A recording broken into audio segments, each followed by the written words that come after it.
Hello everybody, welcome back to Rattrash Plays Legend of Zelda: A Link to the Past. Me and my fish are going this way, past all these enemies who hopefully don't knock the fish right out of my hands. Because I'm taking it on a stroll. It has lived a very long and rich life in my hands.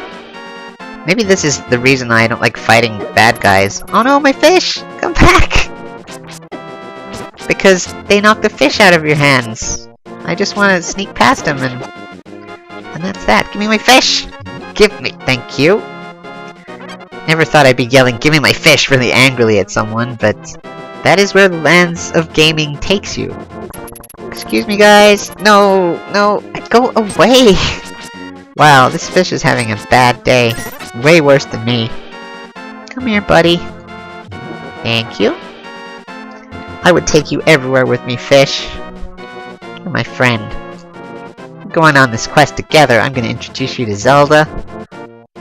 But don't, you know, steal my thunder or anything, because I'm the one who's apparently a descendant of these knights. That doesn't mean, you know, it isn't helpful to have a fish pal with you. I don't know where I'm going with this. Anyway, take it this way. Also, that bush right there, there's always a bee under that bush. But if you ever want a bee, that's where you get it. You can use the bug catching net to capture a bee and then unleash it on your enemies. It's pretty rad. Anyway, here we are back in the village. And walking around with a huge fish over our heads. Do you want it? Come here! I scared him. Imagine if a man just ran up to you holding a giant fish, yelling. Anyway, this is what we do with the fish. Hey, they say eating fish makes you smart. You have to give me this fish for this stuff, okay? Done. And he tosses out full magic, some bombs, some rupees, some arrows, and everything. He's all sold out of bottles, though. Okay. But yeah. So, that's what you do with the fish. You take it to that guy, he gives you all sorts of things. I think that's all we can do in the village for now, so I'm gonna head out. Since we're here, this is actually where we need to be. I mentioned to you guys before that there's a library just here, and we went inside and looked at the bookshelves. Now, while we couldn't read any of the books, we did see a strange green book. And that is why we're here. Now that we have the boots and the ability to bash into walls like an idiot, we can bash into this bookshelf. And lo and behold, the book falls down. Okay. You found the Book of Medora. You can use it to read the ancient language of the Hylia. That is promising. So that's the Book of Medora right there. Can't actually do anything with it yet. If you try to open it, it just gives you that beep beep sound. So, we won't equip it just yet, but if we come across anything written in Hylian, we can read it. And with that in mind, we can go to the next pendant, back the way we came. Or I could just run into the trees. Okay. Back down here to the next pendant. We're going to stab some guys in the face. Get him out! I always thought it was kinda creepy the way their hearts slowly fell to the ground. They looked really like muscles and not like cute little heart shapes. Slightly creeped me out. But when they land on the ground they're more like heart shapes, and that makes it okay. He doesn't stand much of a chance. Anyway. Well, I can show you guys one more thing that you can do with the shoes before we go down there, actually. I keep getting sidetracked, but there's so much in this game, you know?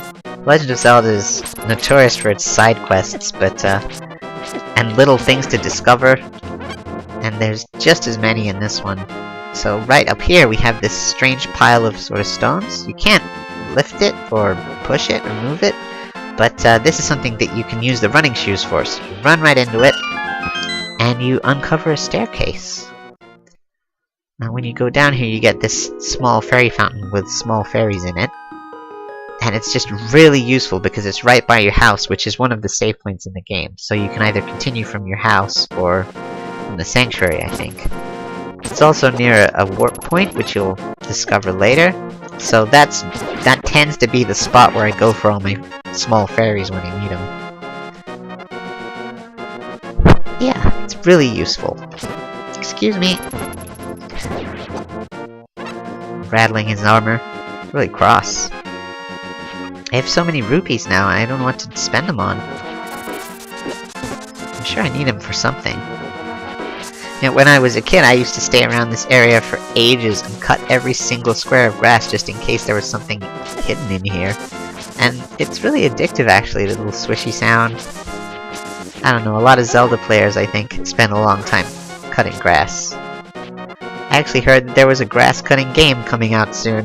Nothing to do with Nintendo, just, you know, a grass-cutting game. I thought, yeah, they're getting it right.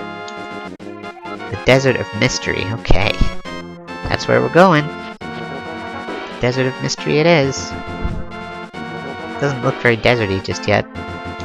Or mysterious. Like, see, I can't lift this, so I can't free that little crab guy. Who's this gentleman? Dot dot dot. Dot dot dot.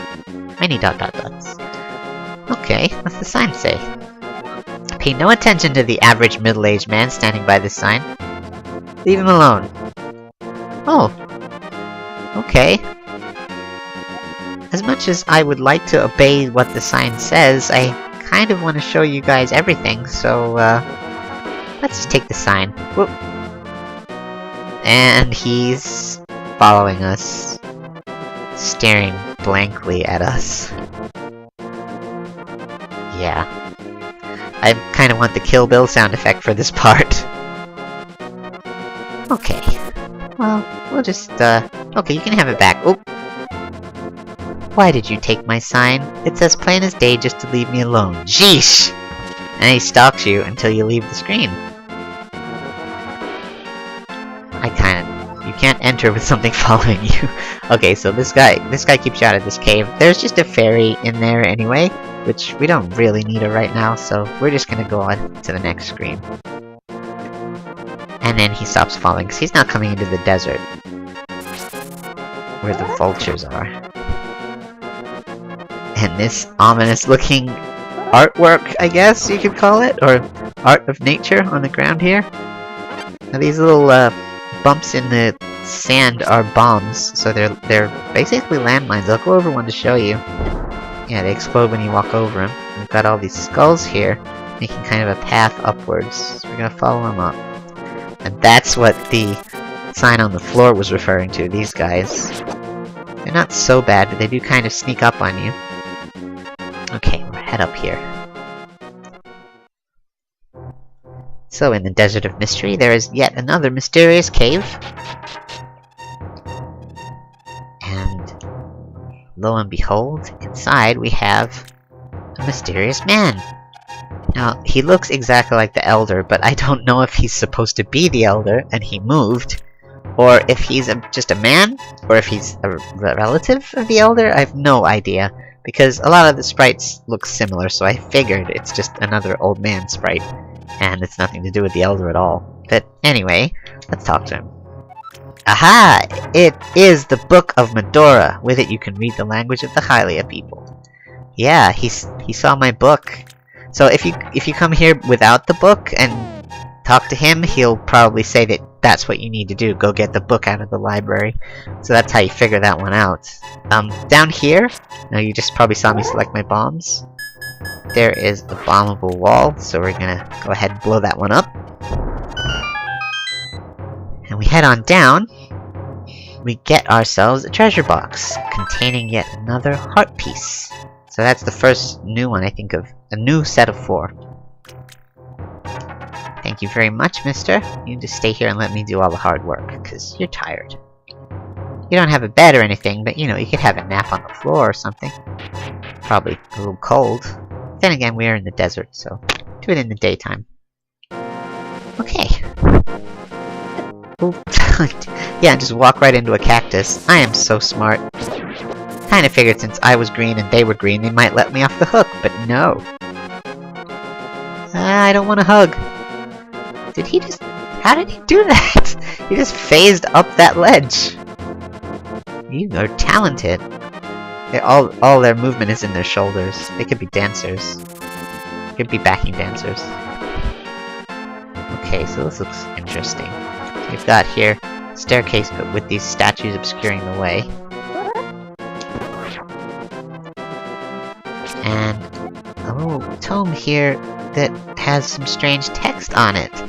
Now, we have come across a strange language, and I think that is exactly the time we want to use our book. So, excuse me, vultures, I'm about to do something cool. I need you not to be here. You're not invited. Okay. So, let's use the book and see what it says. To open the way to go forward, make your wish here, and it will be granted. Okay, let's wish to go forward.